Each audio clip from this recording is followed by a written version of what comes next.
Merci à tous de nous regarder ce matin, ce soir. Tout dépendra en tout cas de votre disponibilité. Nous sommes encore très contents de vous retrouver sur votre chaîne dans ce programme qui s'intitule Les jeunes s'interrogent. La fois passée, on a parlé de mélancolique. On avait terminé toute la matière qu'il fallait développer concernant ce type de personnalité appelée mélancolique. Aujourd'hui, nous nous retrouvons pour aborder une autre catégorie de personnes appelées flegmatiques. Et c'est toujours avec notre invité, Monsieur Deogracias Nawesh, à qui j'ai dit bonjour, bonsoir et bienvenue sur Méridional Télévision. Bonjour, Monsieur Cody. Bonjour à tous nos téléspectateurs. Bonjour à tous ceux qui nous écrivent le message. Est-ce que vous allez bien, veulent savoir si vous vous portez très bien? Oui, je me porte bien. Merci beaucoup. La fois passée, on a parlé de mélancolique. Ce type de personnalité nous a pris deux productions. Aujourd'hui, on aborde un autre aspect ou une autre catégorie de personnalités que nous appelons flegmatiques. Quelqu'un m'a dit, est-ce que flegmatique, c'est-à-dire ils sont pliables facilement? Ouais, j'aimerais d'abord, d'entrée des jeux, rappeler que nous avons commencé, on parlait de la maturité relationnelle.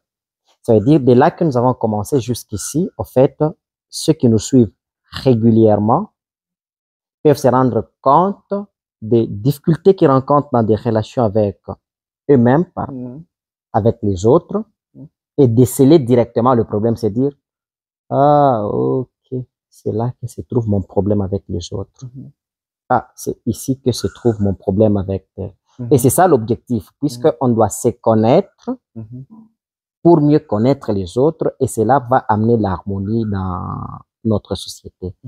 Là, nous parlerons de flegmatique. La plupart des commentateurs, ils disent c'est la meilleure personnalité. La plupart. Ouais. Ils convergent, ils disent c'est la meilleure personnalité. Pourquoi est-ce que c'est la meilleure personnalité? Puisqu'ils sont des personnes équilibristes. Ce sont des personnes qui savent arrondir les angles. Quand ils sont dans un milieu, ce sont eux qui jouent de tampon. Quand l'autre veut s'enflammer, ils jouent de tampon. Ils savent comment arrondir les angles. Ils savent comment s'adapter aux autres. Dans les recherches ici, on dit que ce sont des personnes calmes. Oui, ils sont introvertis. Pas être trop bavards ou le calme de... Ils sont de nature introvertis.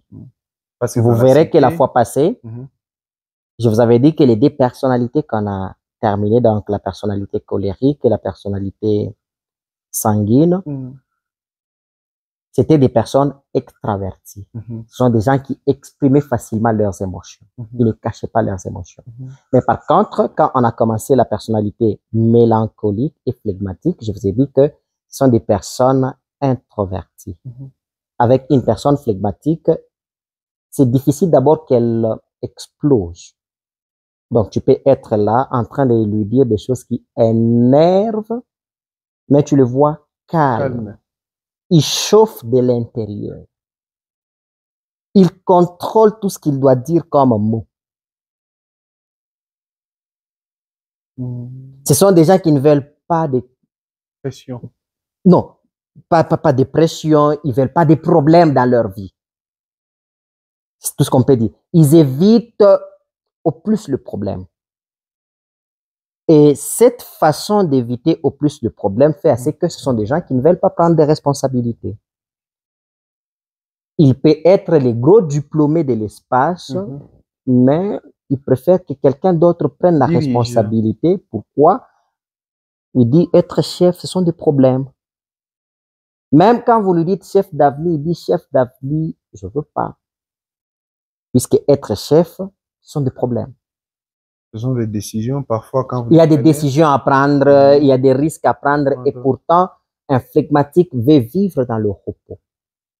Un flegmatique veut exécuter. Ce sont des très bons collaborateurs. Ils veulent avoir quelqu'un qui prend des décisions à leur place. Ils veulent avoir quelqu'un qui prend des orientations à leur place. Et ils s'alignent, ils exécutent. Ils aiment la routine. Et quand vous voyez le flegmatique, vous verrez que ce sont de bons professeurs. Il aime être dans la préparation. Oui, donc c'est le canevas est tracé et lui va suivre seulement la ligne tracée. Par exemple, dans des congrégations, ça fait des bons moines. Quelqu'un de calme. Il s'irrite difficilement. Il a une journée programmée, planifiée. On a déjà planifié. À telle heure, on se lave. À telle heure, on mange. À telle heure, on fait ceci. Et lui, il est bien quand il suit ses processus. Ça ne les gêne pas. Ça ne les gêne pas. Mais lui dire, essayer une nouvelle chose, prendre des risques, prendre des décisions, ça, c'est trop lui demander. Et maintenant, imaginez-vous quand vous avez un mari flegmatique. C'est le mari, c'est lui. Le chef de la maison. Le chef de la maison, c'est lui qui doit donner des orientations. Mais vous verrez que devant chaque problème, il se rétracte. Il dit non, toi. Sa famille dit une chose, il dit, oh oui, bon, d'accord. Ah, c'est leur tempérament. Ah, ok, d'accord.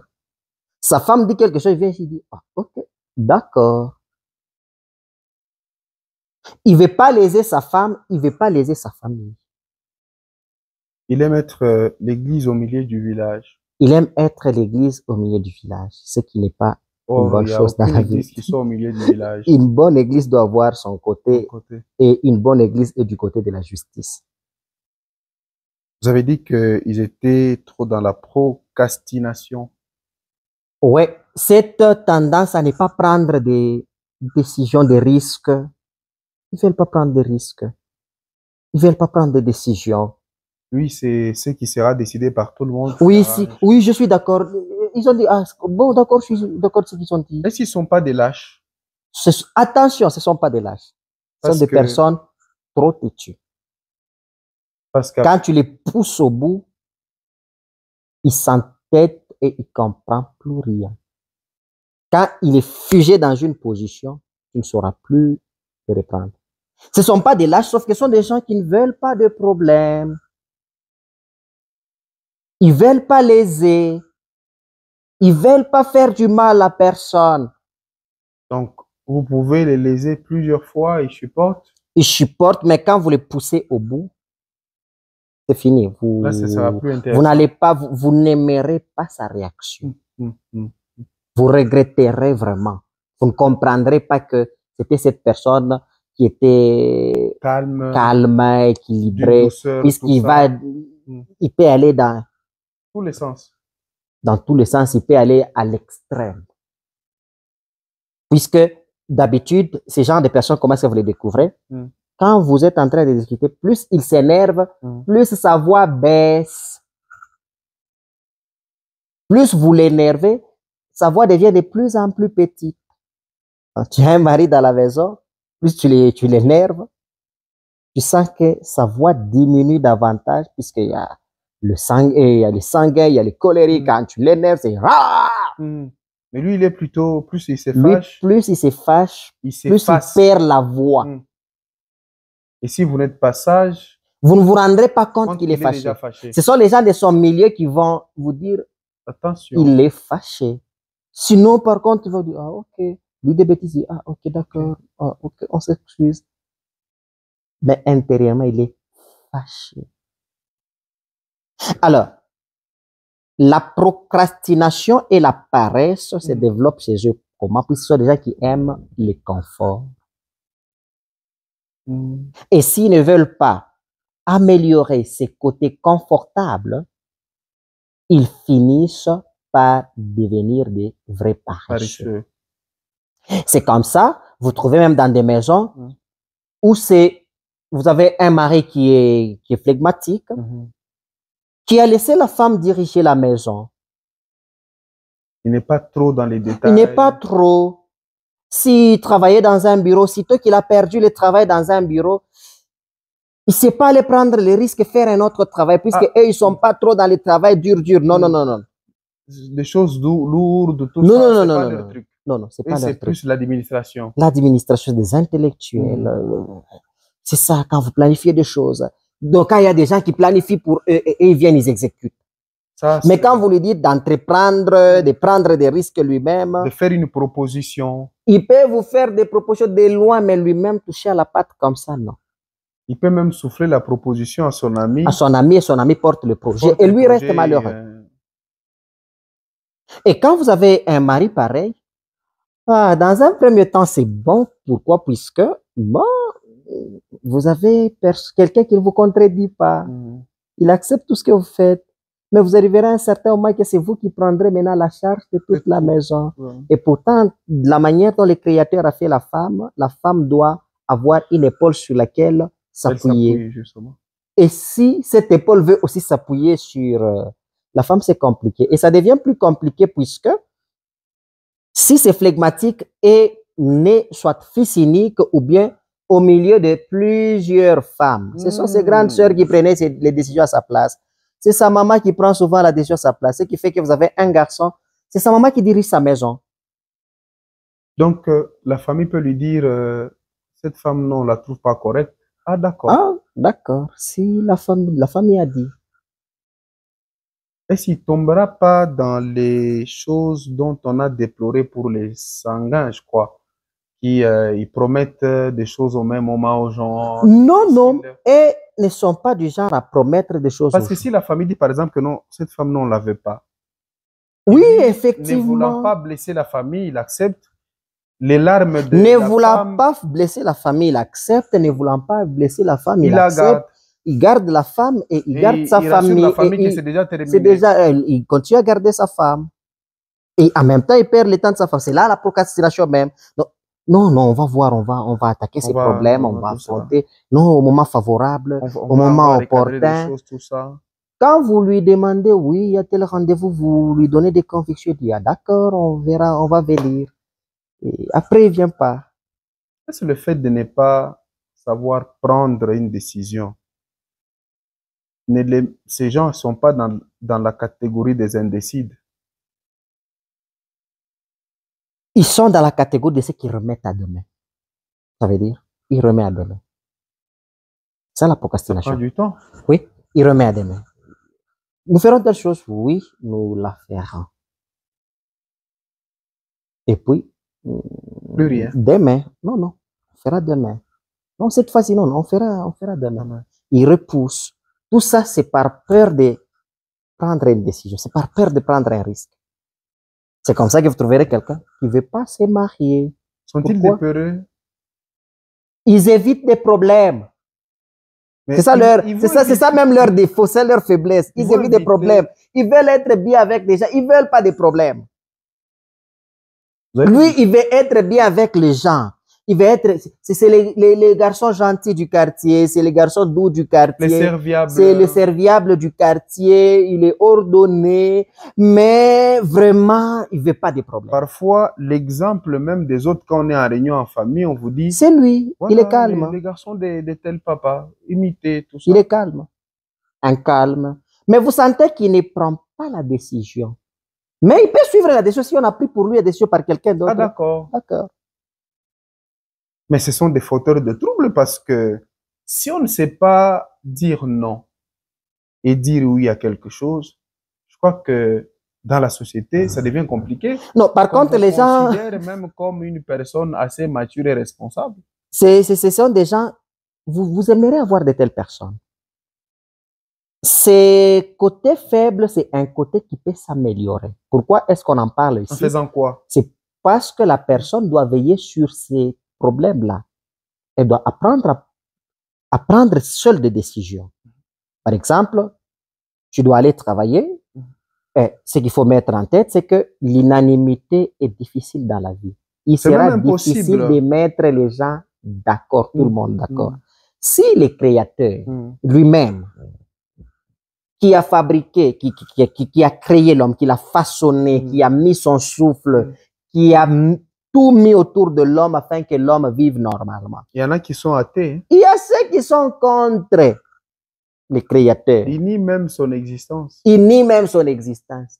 Que dire de moi un homme de chair? Même au ciel, il y a des problèmes avec Lucifer. Ouais. Si l'unanimité est quasi impossible avec le Créateur, que dire de moi un homme?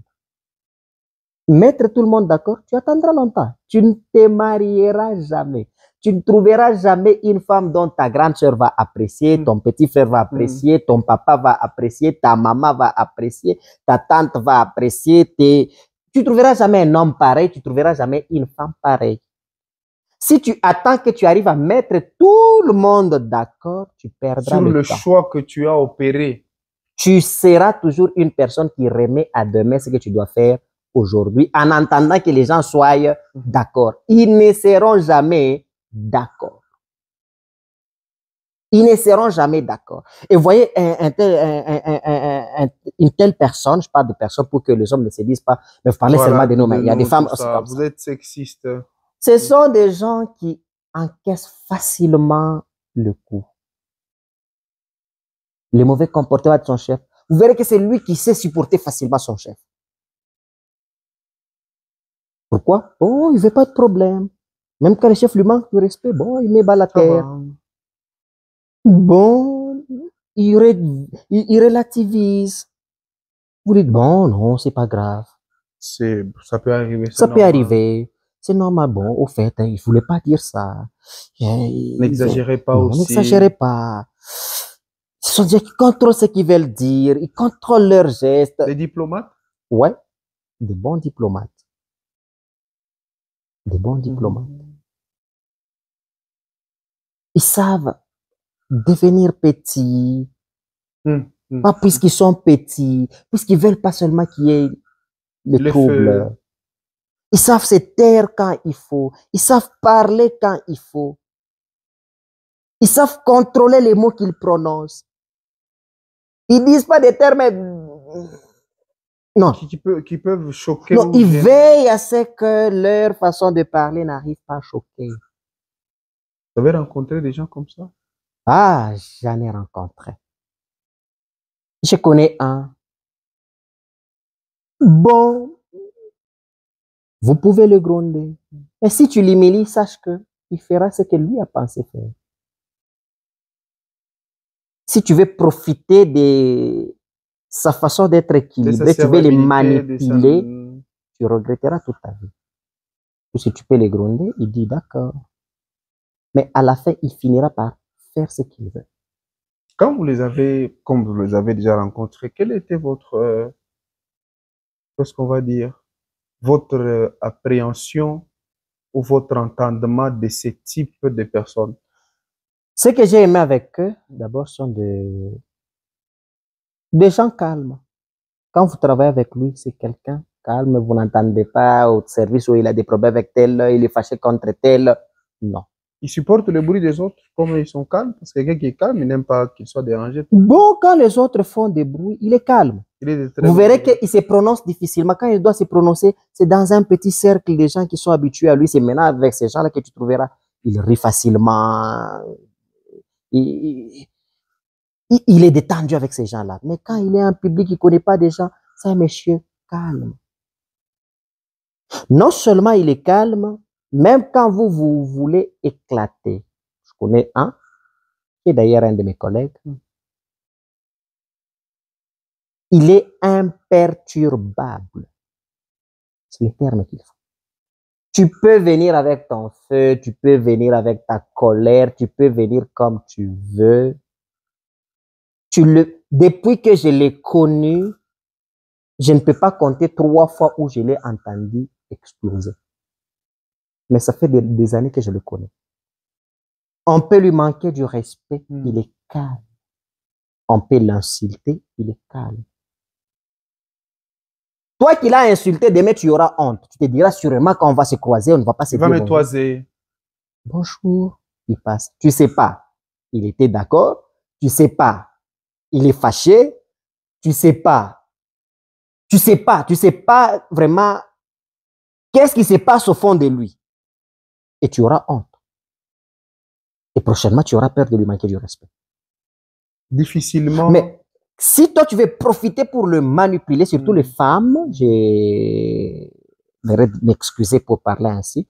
Généralement, les femmes, quand elles tombent devant un homme pareil, pensent que c'est un lâche. Je les gère. Je les gère. Et ces hommes deviennent trop têtus. C'est comme ça que tu trouveras un flegmatique, mais polygame.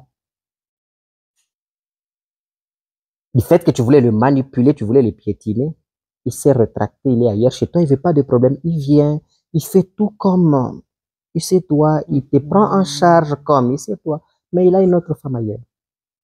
Vous essayez de lui parler. Il est calme. D'abord, il est calme, il dit d'accord, mais. Et quand vous vérifiez, vous verrez que c'est toujours la femme qui est fautive, puis c'est elle qui explose, c'est elle qui. C'est elle qui raconte des choses. Oui, mais lui est calme. Il dit bon, c'est pas grave. Comme il veut pas et je me rappelle, il me racontait l'histoire, il me dit bon, il avait de problème avec sa femme. Et ça faisait des temps, et sa femme s'est plainte devant le pasteur, et le pasteur va venir à la maison. Frère, toi, tu es mauvais, pourquoi tu ne sais pas bien gérer Et le pasteur a expliqué, vraiment, c'est pas bien, tu es en train de faire. Parce que quand tu expliques son calme et les choses qu'il fait, tu sais pas relier les deux. Mais un monsieur calme comme ça, oui. Alors le pasteur a parlé, au lieu d'exploser comme tout le monde, il était calme. Et puis, comme par hasard, il essaie d'appeler sa femme. Est-ce que tu peux faire c'est quoi là? La femme a explosé. Donc, il a mis un terme. Il savait où toucher pour que la femme explose. Et la femme a explosé devant le pasteur. Il a dit, ouais. C'est des choses comme ça que je ne sais pas vous expliquer. C'est ça, ma femme. Et quand vous êtes à côté d'une personne pareille, au moins que ce soit des personnes trop proches qui sauront que... Faut faire attention là-bas. Faut faire attention. Puisque si vous l'avez déjà blessé plusieurs fois, il se rétracte seulement, il ne vous dit rien, il n'est pas fâché contre vous, il n'est pas content de ce qu'il vous dit, il ne change pas d'attitude, il est toujours là. Difficile de lire les Tu fais les biens, il est les mêmes, tu fais les mal, il est les mêmes. Tu ne sais pas maintenant, il est fâché, tu ne sais pas, il a pardonné, tu ne sais pas, il a oublié, tu ne sais pas, il garde rancune, tu ne sais pas, il va se venger. Ils ont toujours les petits sourires aux lèvres. Oui, il est toujours là, oui, ça va, ok, c'est pas grave. Ah non, ça va. C'est très dangereux, ça, genre. Tu trouves pas? Je suis hypnotisé, c'est très dangereux. C'est très dangereux quand vous utilisez ça mal. Puis ce sont des personnes, en fait, ce sont des bonnes personnes. Mais est-ce que vous savez que... Mais quand vous voulez le manipuler, c'est ça le mal. Quand vous voulez l'écraser, le manipuler, le ridiculiser, puisque vous trouvez qu'il a cette personnalité, c'est là que vous regretterez. Puisqu'il deviendra, il a l'entêtement de vache. Oui, la vache est la figure de la têtudesse.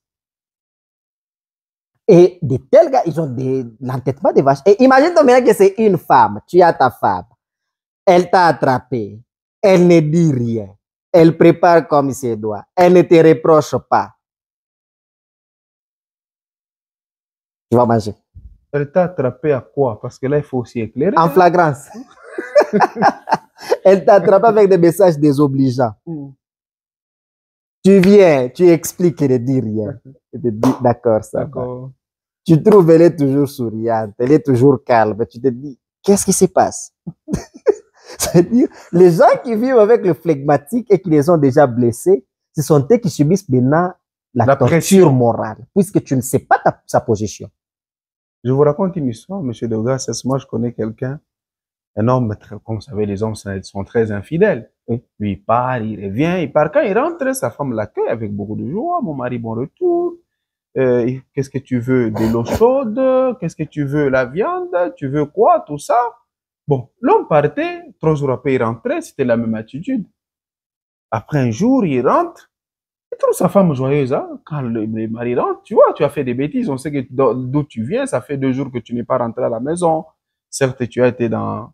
La femme rentre, le monsieur rentre, la femme le reçoit avec joie, tout ça. Maintenant, l'homme dit quoi? Oui, comme siku mitakubambaka na bwana mwingine, mambo mitakufranchisha, tu vas regretter. Mais la femme dit, qu'est-ce qui se passe?